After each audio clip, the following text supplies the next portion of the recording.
Shannon. Today I'm working with Paddy. Paddy's going to come out in a few minutes. He's going to be making some lollipops over there. And I am going to be, as we voted on, making some of our lime-flavoured rainbow shadows. So I've added my colour and flavour into the pot. Before I did so, what I had was a pure liquid sugar, lime flavour and colour. Alright, who wants to come in and lick the bowl for me? Who wasn't paying attention when I said it was 160 degrees? You don't want to try eating this stuff just yet. This sugar is, as I said, 160 degrees, very hot, very dangerous. If you try to eat this, you'd melt your tongue before you got to taste anything. You also want to get dishes done very quickly. I just want to pop the other pot over here. I'll turn that on in a few minutes' time. You're ready at 2 o'clock. But as I was saying, you want to do your dishes very quickly, because once the top is set, you have a lot of scrubbing ahead of you. But if I simply soak it in hot water, tip it out when you're done, and it all dissolves, you're left with a clean pot ready for the next batch. The only scrubbing I need to do is wiping the rim here where I pulled it out from, and that's it. My dishes are done. I wish all my dishes at home were that easy, but we've got it there. And now, as I said, when I poured this toffee out, it was sitting at 160 degrees, very hot, very dangerous. I don't want to touch it, I'll get a nasty burn. But if I flip the toffee over like so, you can see there's a solid skin on the underside that I can pick up even with my bare hands, as long as I'm being very, very careful. Now I like to be extra careful, so I actually always work wearing a pair of modern gloves. We didn't have gloves like this back in the 1800s though. We used to use something called a poor man's glove, or a confectioner's glove. And that's in the bowl just here, which is some flour.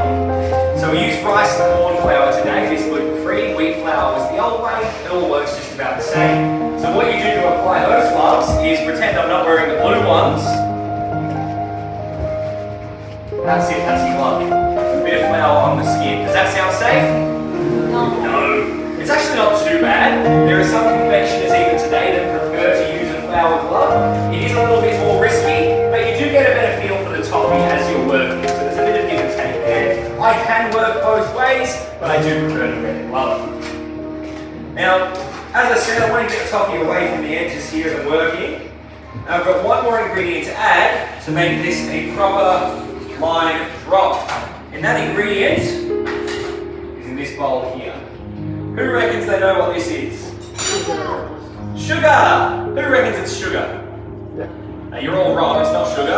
It looks like sugar, I guarantee it doesn't taste like it. Now who can tell me what kind of fruit lime is? It's a citrus fruit. So this here is citric acid. And now it's not just the citrus flavours that have citric acid, a lot of our fruit flavours do. Gives it a little bit of tartness, tricks your brain into thinking you're really eating a piece of fruit. It's also basically pure vitamin C, so if you eat enough of these lollies you won't get scared. That's very useful. So a teaspoon of citric acid is like sucking on 20 lemons at the same time. That all being said, it looks like I'm adding way too much of this stuff in here, doesn't it? But, as I said, I've got 8 kilograms of sugar on the table, so a bit over a scoop and a half of citric acid is not going to make this a crazy sour lolly. It's going to make it just sour enough for what we want.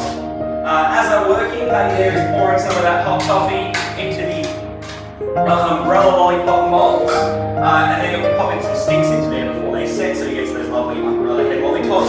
That is the same toffee that I'm working with over here, except these use red colour instead of green, and there's no added flavour to the lollipops. It is just the boiled sugar flavour, which is really lovely on its own. My job for the next few minutes is to play around with this toffee. I want to keep it moving. This is why I wear gloves, by the way. I want to keep the toffee moving. I want to make sure the flavours mix together. And I also want to make sure it cools down at a nice, consistent rate.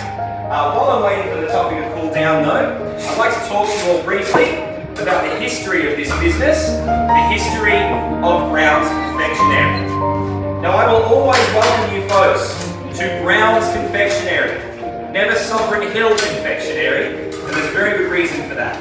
This is the only business here at Sovereign Hill that is not a recreation of the original. So what I mean by that, you come in through the front gates, you see lots of different storefronts across the way. The first one you'll see is probably Mr. Dilges, the blacksmith.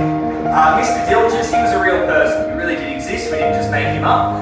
He ran a smithy here in Ballarat for some time before he passed away and the business did close down. When When Soccer Hill was being built, they did lots of work, lots of research, they recreated his music very successfully for quite some time. Now eventually, young Thomas, he took out there is your red food dye.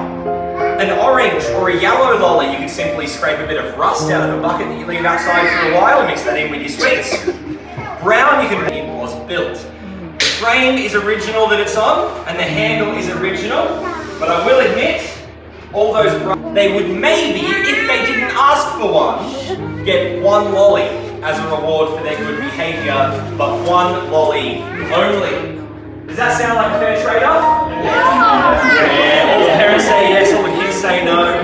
Fortunately, in the 1800s, the natural state of sugar is sugarcane juice. It is a liquid, and all sugar is, and you are left with a whole bunch of fresh, warm, lime-flavoured, shell-shaped lollies, and these are ready to be put into bags, put into jars, and sent out for sale. So the only question I have left, folks, is who